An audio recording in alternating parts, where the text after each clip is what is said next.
નમસ્કાર. એશિયાના સૌથી જૂના અખબાર મુંબઈ સમાચારના ડિજિટલ પ્લેટફોર્મ પર આપનું સ્વાગત છે અને હું છું જીગર. મિત્રો, ગુજરાતમાં ખેડૂત આંદોલન અને છેલ્લા 15-20 દિવસથી જે માહોલનો જોવા મળી રહ્યો હતો અને ખેડૂતો આકરા પાણી હતા, સાથે સાથે રાજકીય પક્ષો પણ પોતાનો લાભ ખાટવા માટે મેદાનમાં આવી ચૂક્યા હતા, ત્યારે ગુજરાત સરકારે ખેડૂતો માટે એક રાહતના સમાચાર આપ્યા છે અને ખેતરમાંથી પસાર થતી હાઈ ટેન્શન લાઇન અને ટ્રાન્સમિશન ટાવરના વળતર મામલે પોતાનો નિર્ણય આજે જાહેર કર્યો છે. આ નિર્ણય પર વરિષ્ઠ પત્રકાર અને રાજકીય વિશ્લેષક જગદીશ મહેતાએ પોતાની પ્રતિક્રિયા આપી અને તેમણે શું કહ્યું તે સાંભળીએ. સર, સ્વાગત છે મુંબઈ સમાચારમાં આપનું. જી નમસ્કાર. નમસ્કાર સર, આજે કઈ નિર્ણય આવેલો છે અને આપ તો સીધા જ આંદોલનમાં પણ જોવા મળી રહ્યા હતા અને આપના વિડીયો પણ આવી રહ્યા હતા. ખેડૂતોનું શું કહેવું છે અને આપનું શું કહેવું છે આ વળતર મામલે? આમાં બે વસ્તુ છે જીગર સર. ખેડૂતો જુદું કે છે અને ખેડૂત નેતા જુદું કે છે. જો આ સમજવા જેવું છે. જી જી જી. અગાઉ ખેડૂતોએ જે 6 માગણી રજૂ કરી હતી લેખિતમાં, ઈ 6 માગણી સરકારે મહત્તમ અંશે કહું છું 100% નહીં તો 90% તો ખરી જ એ માગણી સંતોષી દીધી છે. તો ખરેખર તો શું થવું જોઈએ કે જ્યારે સરકાર, આપણે કહે ને કે એક કદમ તુમ ચલો એક કદમ હમ ચલે, ચલતી રહે એ જિંદગી. તો સરકાર જ્યારે કોઈ વેત નમે તો આપણે હાથ નમીએ એમ કે છે ને, આપણે વેત નમીએ તો સમાજ હાથ નમે. તો સરકારે જ્યારે 80-90% જેવી તમારી માગણી એટલે કે ખેડૂતોની માગણીને બિલકુલ સ્વીકારી લીધી હોય, તો ખરી રીતે તો ખેડૂતોએ એમ અત્યારે નેતાઓએ પણ જાહેરાત એવી કરવી જોઈએ કે ખેર હજી કેટલાક અમારા ટેકનિકલ 2-4 પેટા પ્રશ્નો છે, પણ એની ચર્ચા માટે થઈને પણ ભવિષ્યમાં સમય તો છે ને, કઈ સરકાર વહી નથી જવાની ભાગીને કે પછી પાછું આંદોલન નહીં કરવાની એવી કઈ નિયમ તો છે નહીં. અત્યારે શું છે જીગર સર, સૌરાષ્ટ્રમાં કુદરતની સચરાચર વરસાદ વરસી રહ્યો છે. મેઘરાજાની અસીમ કૃપા થઈ રહી છે. થોડોક મોડો પણ ભયંકર વરસાદ આવી રહ્યો છે. કેશોદ, માંગરોળ, જુનાગઢ, અમરેલી પંથકમાં 10-10, 12-12 ઇંચ પાણી પડ્યું છે. તો ખેડૂતોએ હવે એને જે ખરીફ પાક, આ ચોમાસુ વાવણી જે છે એ કરવી જોઈએ, કારણ કે હવે આપણે કહીએ ને ઈશ્વરની કૃપા થઈ છે. સોના વર્ણી સીમ બની મેહુલીએ કીધી મહેર રે ભાઈ, મોસમ આવી મહેનત નહીં. તો જે 6 મુદ્દા સરકારે મોટા ભાગે સંતોષી લીધા, તો હવે ઉપવાસી છાવણીનો હાલ તુરંત ઇન્ટરવેલ, અલ્પ વિરામ, ભલે પૂર્ણ વિરામ નહીં, અલ્પ વિરામ, કે હમણાં ઈ છાવણી હટાવી અને બધાને કે ખેતરના કામમાં લાગી જાય, વાવણીના કામમાં, પછી બાકીના જે પ્રશ્નો કદાચિત રે એની ચર્ચા કરવા માટે થઈને પછી ક્યાં દીના દુકાળ છે. 6 માગણી શું હતી હું આપને કહું, જે કિસાનોએ લેખિતમાં આપી હતી, કિસાન અગ્રણીઓએ. એને એમ કીધું તું કે એમઆરસી કમિટી દ્વારા બજારનો ભાવ નક્કી થવો જોઈએ. એમઆરસી એટલે માર્કેટ રેટ કમિટી, જિલ્લા કલેક્ટરની અધ્યક્ષતામાં એ કમિટી બનતી હોય છે. એમાં અસરગ્રસ્ત ખેડૂત એટલે જેની જમીનમાં વીજનો થાંભલો નખાવવાનો હોય એ ખેડૂત, જે કંપની થાંભલો નાખતી હોય એ કંપની, આ બેયના એક પ્રતિનિધિ, પછી બેયના એક વેલ્યુઅર, કંપનીના પણ અસરગ્રસ્ત ખેડૂતના પણ, અને ભારત સરકારના 3 વેલ્યુઅર રજિસ્ટર, 3, અને જિલ્લા કલેક્ટર એના અધ્યક્ષ. આને એમઆરસી એટલે કે માર્કેટ રેટ કમિટી કહેવાય. તો ગુજરાત સરકારે ઈ માન્ય રાખી કે હવે માર્કેટ રેટ જે છે ઈ કમિટી બનશે અને ઈ તમારી જમીનનો ભાવ નક્કી કરે, બજાર ભાવ કરતા એના બમણા પૈસા દેવા. બીજું એને એમ કીધું કે થાંભલા અને વાયર જે પ્રસાર, ખાલી થાંભલો નહીં, થાંભલો જે તે વિસ્તારમાં માની લો 600 મીટરની જગ્યા રોકતો હોય, પણ વાયર પસાર થાય ખેતરમાંથી તો એ ખેતરને નુકસાન કરે, કે નીચે કરંટ આવે ને થોડીક વેલ્યુ ડાઉન થાય વગેરે વગેરે. તો સરકારે કીધું કે અમે જે 600 મીટરનો થાંભલો છે એને બદલે, દાખલા તરીકે અમે 729 એટલે હવા હો ગણું એટલે હવા હો ગણું નહીં પણ 125 મીટર વધુ, એના પૈસા અમે તમને આપશું. બરાબર. અને એમાં 3 પ્રકારે અલગ અલગ, 3 કયા પ્રકારે? એક હાવ ગ્રામ્ય વિસ્તાર, એક નગરપાલિકાના વિસ્તાર અને એક મહાનગરપાલિકાના વિસ્તાર. કારણ કે તમે જીગર સર સમજી શકો છો, મુંબઈ મેટ્રોપોલિટન સિટી છે, ન્યા કોક ખેતરમાં થાંભલો હોય તો ન્યા કરોડો રૂપિયાની કિંમત હોય ને. મુંબઈ છે એટલે. સાચી વાત છે. પણ મારું કોઈ અંતરિયાળ ગામડું હોય કચ્છમાં તો ન્યા એનો ભાવ ઓછો હોય. એટલે આરએમસી કમિટી જે બને એ દરેક જગ્યાએ 3 અલગ અલગ ભાવ નક્કી કરશે, ગામડાના, નગરપાલિકા કક્ષાના અને મહાનગરપાલિકા કક્ષાના એમ. પછી જમીનની નક્કી જે ભાવ કોણ કરશે? પેલા હતું DLVC એટલે કે ડિસ્ટ્રિક્ટ લેવલ વિજિલન્સ કમિટી. પેલા એવું હતું. હવે ઈ આ ખેડૂતોને મંજૂર નતું. એને એમ કીધું ભાઈ DLVC નહીં, MRC કમિટી નક્કી કરવી જોઈએ ભાવ જમીનનો શું છે. તો સરકારે ઈ પણ માન્ય રાખ્યું. ખેડૂતોએ કીધું કે જે વળતરની રકમ જે છે ઈ અમને હપ્તે હપ્તે ન આપો, અમને એકારે બધી આપી દો. પેલા શું હતું જીગર સર, ધારો કે તમને વળતરના 100 રૂપિયા આપવાના હોય તો કંપની પેલા 40 આપે, થોડોક સમય પછી બીજા 40 આપે અને પછી થોડોક સમય પછી છેલ્લે 20 રૂપિયા, એમ કરીને 40, 40 ને 20 એમ કરીને 100 રૂપિયા આપતા હતા. હવે ખેડૂતે કીધું અમારે એ કઈ સાંભળવું, એક જ હપ્તે અમને આપી દો અને એડવાન્સમાં ઈ પણ. તો ઈ પણ સરકારે માન્ય રાખ્યું.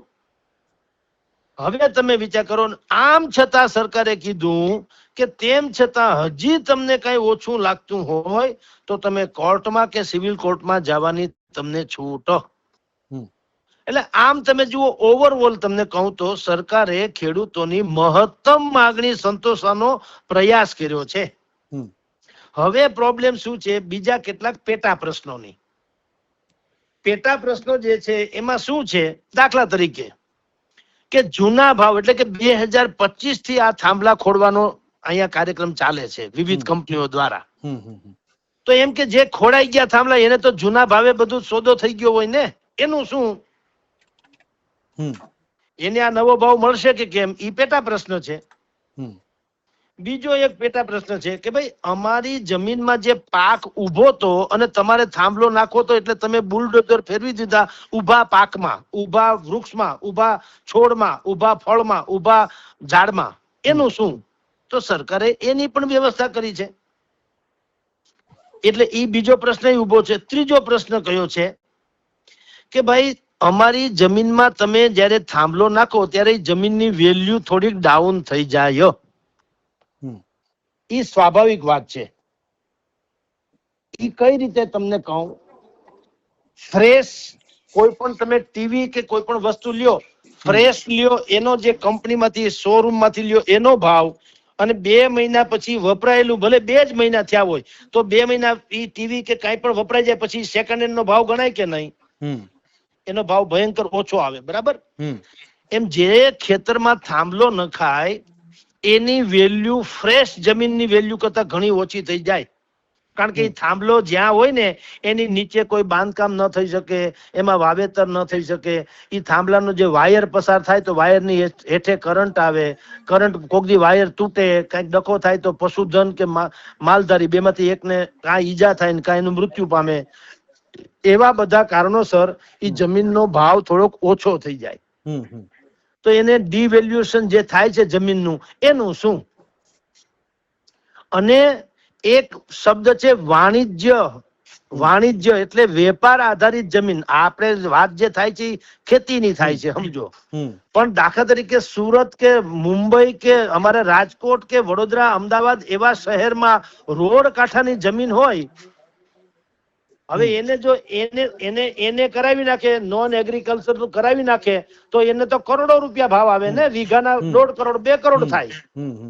ગામડામાં 1 વીઘાના ભાવ 10 લાખ 15 લાખ 20 લાખ આવે. ઈનો ઈ જમીન સુરત મુંબઈમાં રોડ કાંઠે હોય તો કરોડ આવે, 2 કરોડ આવે, 8 કરોડ આવે. ઈ એનું શું? એનું આ નવી પોલિસીમાં સરકારે જાહેર કરી એમાં એનો કોઈ બહુ ઉલ્લેખ નથી. એટલે મેં કીધું એમ પેલા જે ખેડૂતોએ 6 મુદ્દા કીધા એની મોટામાં મોટી વાત બધી મંજૂર કરવામાં આવી. પણ હવે જે આ પેટા પ્રશ્નો જે છે એનો કઈ ચોખવટ નથી. એટલે મતલબ કે ને, માનો તો ગંગામાં ને તો બહેતા પાણી. માનો તો આ ઉકેલ આવી ગયો ગણાય, ન માનો તો હજી ડખો ઉભો. પણ મારી દ્રષ્ટિએ આપણે કોઈ પક્ષકાર નથી, પણ એક વસ્તુ કહું કે જ્યારે તમારી 6 માગણીમાંથી મોટા ભાગની માગણી સંતોષવાનો સરકારે પ્રયાસ કર્યો છે, તો ખેડૂતોએ એવું કરવું જોઈએ કે ભાઈ હાલ તુરંત અમે આંદોલનને અલ્પ વિરામ આપીએ છીએ, પૂર્ણ વિરામ નહીં. ભલે આંદોલન આટોપી નથી લેતા, પણ અત્યારે મેં તમને કીધું તેમ અહીંયા સૌરાષ્ટ્રમાં સારામાં સારો વરસાદ થઈ રહ્યો છે. અત્યારે માંગરોળ, કેશોદ, જુનાગઢ, અમરેલી પંથકમાં 10-10, 12-12, 15-15, 20-20 ઇંચ પાણી પડ્યું છે. એવે ટાણે બધા ખેડૂતોને એમ કેવું જોઈએ ને કે ભાઈ હવે અત્યારે તમે કામ કરો, પેલા વાવણીમાં લાગી જાઓ. આંદોલન હાલ તુરંત સ્થગિત કયો, હાલો નહીં પૂર્ણ ન કરો તો સ્થગિત. અને પછી જે મેં તમને હમણાં 2-5 મુદ્દા કીધા જે અત્યારે પ્રશ્ન ઉઠી રહ્યા છે, એનું નિરાકરણ આવી જાય તો આંદોલન કરવાનો અર્થ નથી. ન આવે તો આંદોલન કરવાની ક્યાં મનાઈ છે? બરાબર. અત્યારે આ જુલાઈ મહિનો હાલે તો ઓગસ્ટમાં ક્રાંતિ, અમસ્તુ ઓગસ્ટ ક્રાંતિ શબ્દ છે વપરાય છે.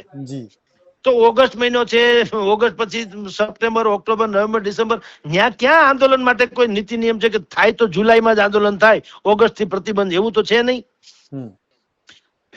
તો કિસાનોએ હાલ તુરંત સરકારે જે આંદોલનની વ્યાખ્યા બધી ઓલી કરી છે નવી એસઓપી ની, એને થોડોક ઇજ્જત કે માન આપીને એમ કેવું જોઈએ કે તમારી આ નવી એસઓપી નો અમે અભ્યાસ કરી લેશું, અભ્યાસ પછી અમારા જે પેટા પ્રશ્ન કઈ નીકળે તો એનો ઉકેલ તમે આપજો, ઈ શરતે અમે અત્યારે આંદોલન સમેટી લઈએ. ઈ શરતે અત્યારે ભારત માતા કે જે વંદે માતરમ એમે નહીં, કોઈ મંજીરા વગાડવાની વાત નથી, પણ તમે મોટા ભાગનો પ્રયાસ કર્યો છે, અમારી માગણી પણ હતી. તો હવે હાલ તુરંત અમે અત્યારે શરતી એને પાછી ખેંચી લઈએ તો શું થાય જીગર સર? તો સરકારને પણ એમ લાગે કે કઈક સેતુ બંધાણો અને કિસાનો કમસે કમ એની સાથે છે.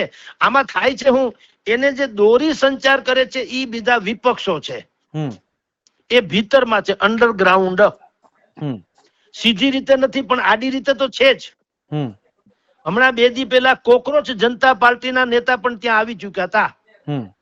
પછી ભારતીય કિસાન સંઘ જે ભારતીય જનતા પાર્ટીનો છે એને આને આંદોલનને ટેકો આપ્યો, તો એમ કરીને ભાજપમાં એમાં આવ્યું ગણાય. તો કિસાન કોંગ્રેસ, પાનભાઈ આંબલિયા, એ તો પહેલેથી આમાં હતા, એટલે કિસાન કોંગ્રેસ એટલે કોંગ્રેસે આવ્યું ગણાય. પ્રવીણ રામ કિસાન મોરચાના જે અત્યારે નવા અધ્યક્ષ સાગરભાઈ રબારીની જગ્યાએ નિમાણા છે, એને પણ કીધું આંદોલનને મારો ટેકો છે. આમ આદમી પાર્ટીના જે યુવા અધ્યક્ષ જે છે એ ભાઈ પણ એમાં આંદોલનમાં જઈ આવ્યા ને બધી વાત એને કરી દીધી. ભાવનગરના જે સોલંકી છે તે બ્રિજરાજ. તો ભાજપ, કોંગ્રેસ, આમ આદમી બધા આવી તો ગયા, છેલ્લે બાકી હતું તો જનતા, ઓલા કોકરોચ જનતા પાર્ટી આવી ગઈ. એટલે તમે એમ તો ન જ કહી શકે કે આને કોઈ આ સ્વયંભૂ છે ને આને કોઈ રાજકીય ટેકો નથી, એવું ન હોય. એમાં એમાં બધું જ છે. જમણ ત્યાં 500-700 જણાનું રોજ જમણવાર થાય છે, દુનિયાભરના કાર્યક્રમો થાય છે. હકાભા પણ આવ્યા હતા, ત્યાં બીજા બધા ખેડૂત નેતાઓને બોલાવવામાં આવે છે, સાધુ સંતો આવી ગયા, બધું પ્લાનિંગ સાથે તો થાય છે, હાવ સ્વયંભૂ નથી. પણ તેમ છતાં ભલે જે થયું તે એની અસર થઈ, તો એની જે અસર થઈ છે એ પ્રમાણે સરકારે થોડી ઢીલી નીતિ અપનાવી, એટલે અત્યારે આંદોલનને સ્થગિત કરીને પણ આગળ વધવું જોઈએ. આ સમાધાનનું ગુજરાતી એ છે કે બંને પક્ષ થોડું થોડું એમાં ખમી ખાય. અને બાકીના જે મેં તમને પેટા પ્રશ્ન કીધા છે એ પ્રશ્નનું પછીથી સરકારને કહેવાનું કે આ પ્રશ્ન આપણા બાકી. તો મારી દ્રષ્ટિએ ઉત્તમ પ્રકારનું આ વ્યવસ્થા થાય અને આંદોલનની ગરિમા પણ જળવાઈ રહેશે. અન્યથા શું થશે? અત્યારે શું થાય છે કે જે પરિસ્થિતિ નિર્માણ થઈ, જે કોંગ્રેસના લાલજીભાઈ દેસાઈ છે એ અને પાલભાઈ આંબલિયાએ કીધું કે હજી અમારા આંદોલન ચાલુ રહેશે કારણ કે અમારા અનેક મુદ્દા બાકી છે. બરાબર છે. હવે એમ આંદોલન જો તમે ચાલુ રાખો તો સરકાર જેટલી ઝૂક્યા પછી એને એમ લાગે ને કે હવે આને કાયદેસર આ વિરોધ પક્ષ વાળા જ આને આંદોલનને નેતૃત્વ કરી રહ્યા છે, તો શું કરવું?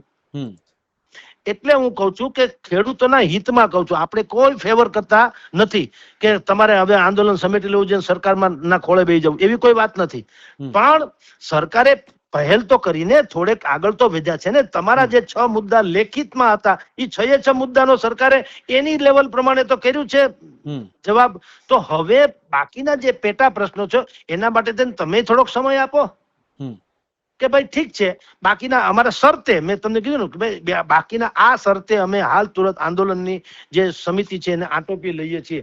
તો શું થાય એ તમને કહું. ખેડૂતો જે ખરા અર્થમાં નિસ્વાર્થ અને નિષ્પક્ષ રીતે આંદોલન કરે એની જે પવિત્રતા જે આંદોલનની છે એ જળવાઈ રહે, એક મિસાલ સ્થાપિત થાય અને સરકાર સાથે સંવાદ થાય. હમ હવે જે આંદોલન જેતપર નામના ગામમાં થયું છે, કાંતિભાઈ અમૃતિયા રાજ્યના મંત્રી છે અત્યારે, એનું માદરે વતન છે. હમ એ ગામ પણ કઈ બીજું નથી, કાંતિભાઈ અમૃતિયા ત્યાંના જ છે, ત્યાંનું માદરે વતન છે. હમ એના ભાઈ ને ભત્રીજા આંદોલનકારોની સાથે છે. હમ તો સરકારે આજે મોટા ભાગની માગણીઓ પૂર્ણ કરી અને એમ માન્યું કે અમે બહુ સારું કામ કર્યું છે. હવે જો ખેડૂતોને એમ લાગે કે હજી થોડું ઘણું કરવું જોઈએ તો એના માટે હજી દિવસો છે. હમ ભવિષ્યમાં એના માટે પણ વાતચીત થઈ શકે. હાલ તુરંત એને આ આંદોલન સમેટવું જોઈએ તો બેની ગરિમા જળવાશે. જી સર. જી સર, આપે ખૂબ સરસ રીતે ખેતરમાં વીજ ટાવરના વળતર પર સરકારનો જે અત્યારે હાલ નિર્ણય આવેલો છે અને ખેડૂતલક્ષી નિર્ણય જે રીતે સરકાર જણાવી રહી છે તેમાં પર વિશ્લેષણ તરીકે આપે સરસ રીતે સમજાવવાનો પ્રયત્ન કર્યો, તે બદલ હું આપનો આભાર માનું છું. ધન્યવાદ સર, ધન્યવાદ.